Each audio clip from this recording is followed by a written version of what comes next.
నాకు నేను చిన్నప్పుడు నువ్వేం మాట్లాడకు. ముందు నేను చెప్పేది, చిన్నప్పుడు మన మధ్య గొడవ జరిగినప్పటి నుంచి నువ్వంటే నాకు అసహ్యం పెరిగిపోయింది. జన్మలో నీ ముఖం చూడకూడదు అనుకున్నాను, కానీ ఇక్కడికి వచ్చాక నిన్ను నీ అందాన్ని చూశాక నిన్ను తప్ప ఇంకెవ్వరిని పెళ్లి చేసుకోకూడదు అనుకుంటున్నాను. నువ్వు చాలా అందంగా ఉన్నావు. చిన్నప్పుడు అమ్మా నాన్నలు మన భార్య భర్తలు అంటుంటే అర్థం తెలియక అవునులే అనుకున్నాను. కానీ కొన్నాళ్ళ తర్వాత మన ఇద్దరం దూరం అయిపోయాం. మిమ్మల్ని నేను దాదాపు మర్చిపోయాను. నాకు వెంకటరమణ అనే అబ్బాయితో పరిచయం అయింది. తనంటే నాకు చాలా ఇష్టం. నేను అతన్ని పెళ్లి చేసుకుందాం అనుకుంటున్నాను. నువ్వు అతను ప్రేమిస్తున్నావా? అయినా పర్వాలేదు, పెళ్లి మాత్రం నన్నే చేసుకోవాలి. నేను మిమ్మల్ని పెళ్లి చేసుకున్నా నాకు ప్రతి క్షణం వెంకటే గుర్తొస్తాడు. మీకు దండం పెడతాను, నన్ను అర్థం చేసుకోండి.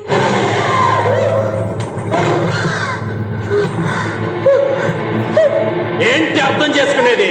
నువ్వు వాడిని ప్రేమించినా పర్వాలా, నువ్వు వాడితో పడుకున్నా పర్వాలా, నీకు వాడి వల్ల కడుపు వచ్చినా పర్వాలా, పెళ్లి మాత్రం నన్నే చేసుకోవాలి. అర్థమైందా? అర్థమైందా? అర్థమైందా?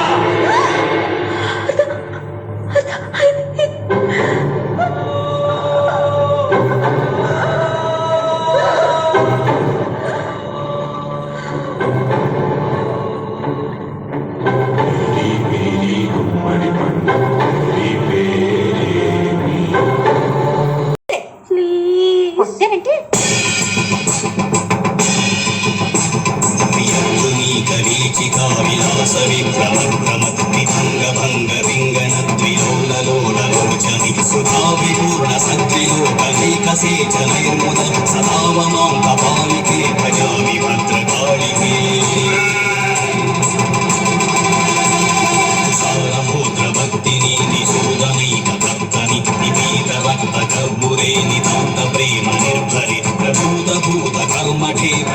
జీవ శర్మది సదావమాం కపాలికే ప్రజామి భద్రకాళికే. సిగ్గబెట్టమును పిలకబెట్రా.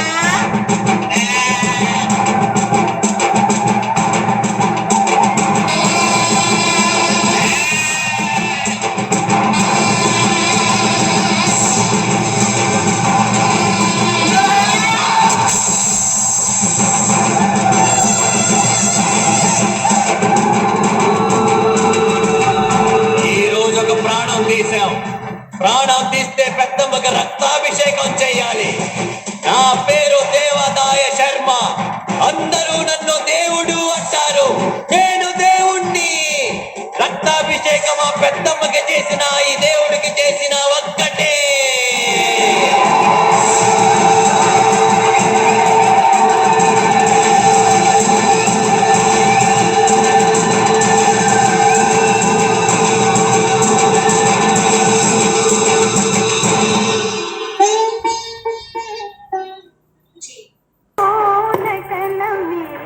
ఏంది బాబాయ్ గట్లా చూస్తున్నావు? పిచ్చోళ్ళగా కనిపిస్తున్నారా? లే, అనుకున్న ముహూర్తానికి పెళ్లి జరిగి తీరుతుంది. పెళ్లి కూతురు వస్తుంది, కాశీగాడు తీసుకొస్తాడు. మన బ్లడ్ కదా, చుక్కబెట్టు. అన్నా కాశీ వచ్చిండు అన్న.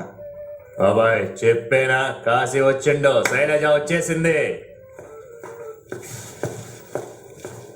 కాశీ కాశీ బాబాయ్ చెప్పానా తీసుకొస్తానని.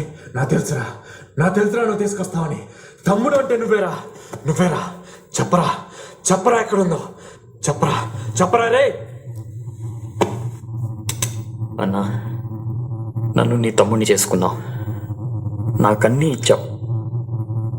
కానీ నువ్వు అడిగింది తేలే. వాడు వదిలేస్తే ఆ ప్రాణాలతో తిరిగి వచ్చాను. వాడిచ్చిన ప్రాణాలు నాకు అక్కర్లేదు. ఏరా నేను చెప్తున్నా కదా. లే లే లే